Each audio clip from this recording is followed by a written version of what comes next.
Il y a au départ un collectif Fontaine au Cœur qui a rassemblé plus de 100 personnes, où il y a beaucoup de femmes et d'hommes qui sont investis depuis le mois de juillet 2013, qui ont participé à un certain nombre d'élaborations de documents, qui ont mis de la matière en temps et en pâture, comme on dit.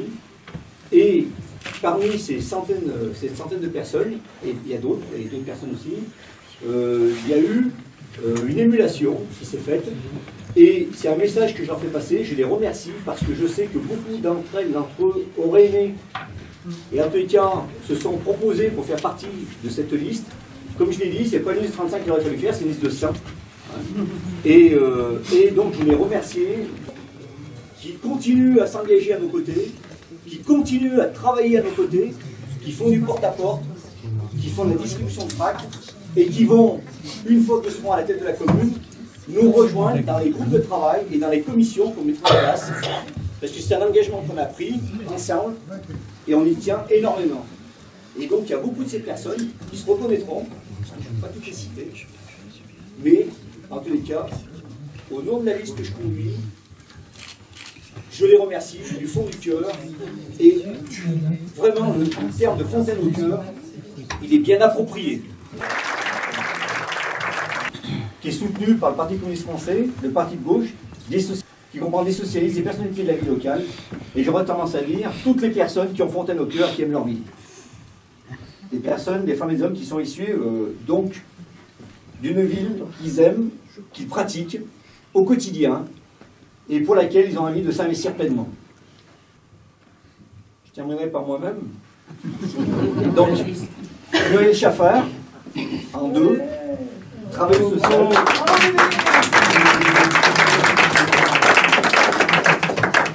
En 3, Gérard Revel-Goyer, notre historique,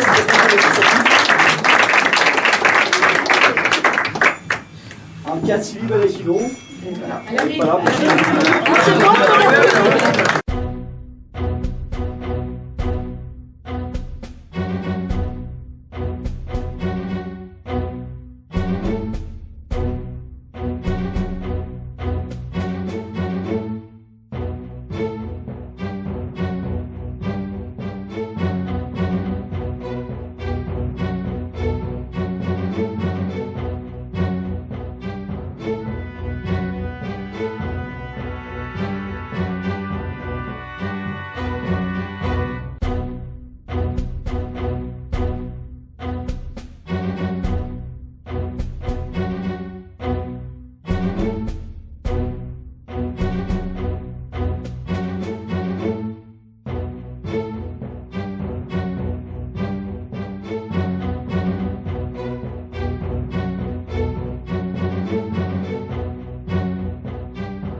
Couvre aussi, ça n'a pas été dit, mais qui ouvre beaucoup de nos quartiers. Puisque ça fait partie des choses que nous avons regardé de très près. C'est la représentativité aussi dans les quartiers, pour qu'on puisse avoir, parce que la volonté que nous avons, c'est d'avoir des élus de proximité, surtout avec l'intercommunalité qui se profile à l'horizon. Donc on ne veut surtout pas avoir des élus qui sont trop loin des électeurs et des électrices, mais qui sont surtout trop loin de nos habitantes et des habitants. Si on est dans la proximité, il faut aussi être proche des habitants, et le fait d'avoir des élus dans les quartiers proches des habitants, ça facilite aussi le vivre ensemble, et ça facilite aussi la vie à tout le monde, la vie de nos habitants et la vie de la commune. Mais c'est aussi encore, avant d'arriver au scrutin du 23 mars, pratiquement 3 semaines où il faut être sur le terrain. 3 semaines où il faut continuer le porte-à-porte, et 3 semaines où il ne faut surtout pas s'endormir. Alors, ce soir, ils sont tous là, mais sur les 35 personnes, honnêtement, tout le monde s'investit à fond. Voilà. Et bien au-delà, puisque tout à l'heure je l'ai dit qu'il y avait plein de militants, puis simplement des amis qui nous donnent des coups de main, qui viennent distribuer, des gens qui veulent que cette ville reste sur les mêmes valeurs, qu'elle continue ce qu'elle a, ce que tous les élus qui nous ont précédés ont entrepris sur Fontaine depuis la libération. Il faudra bien qu'on est bien dans cet état d'esprit de la continuité par rapport aux valeurs, par rapport au vivre ensemble, par rapport à un certain nombre de schémas d'aménagement, de schémas de réalisation. Alors, comme je disais tout à l'heure, la représentation de Fontaine libérée, les grands projets sur Fontaine, depuis la libération, ils ont été mis en place. Sur le mandat actuel, l'équipe municipale a mis en place un certain nombre de grands projets à réaliser, comme Cœur de Ville, comme les ports du Vercors. Donc tout ça, c'est lancé, je dirais, la machine est lancée. Il nous appartient d'abord de ne pas gaspiller l'héritage, puisque l'héritage il est bon, le bilan est bon, et l'héritage depuis la libération est bon, des municipalités qui sont succédées.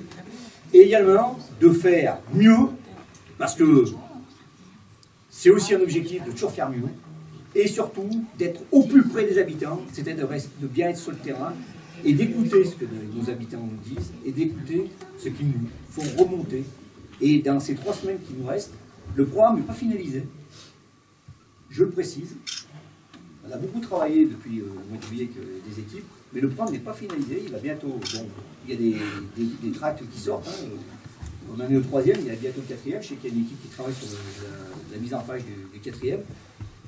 Mais il faudra vraiment que le programme que nous présenterons à notre population bientôt, le programme définitif, puisque là nos encarts, nos tracts, c'est plutôt bilan programme, mais il correspond au plus près, avec toutes les difficultés. Je ne veux pas le discours sur les finances, sur l'austérité, enfin, etc. Mais bon, peu importe, là on est dans un contexte local, avec toutes les difficultés qui nous attendent, il faut qu'il correspond plus près à ce que les habitants attendent. Et pour les avoir écoutés, pour être au porte-à-porte, comme beaucoup d'entre nous et d'entre vous, ce qu'ils attendent, c'est d'abord qu'on s'intéresse à vous et qu'on s'occupe de leur quotidien. Alors ça peut paraître paradoxal aujourd'hui, mais c'est quand même une réalité. Alors, ils attendent du gouvernement certaines choses. Actuellement, ils sont un peu déçus. Bon, ils n'attendent plus rien. Ils attendent de l'intercommunauté aussi certaines choses. Mais ils attendent aussi des élus que nous sommes, d'avoir nos portes ouvertes, les portes du bureau ouvertes, de les recevoir dans de bonnes conditions, et de se préoccuper de leur quotidien. Et leur quotidien, il est à multidimension. Et ça, il ne faudra pas qu'on l'oublie. Il ne faut pas qu'on l'oublie au porte-à-porte, il ne faut pas qu'on l'oublie dans nos communications avec la population. C'est important. Important. Voilà.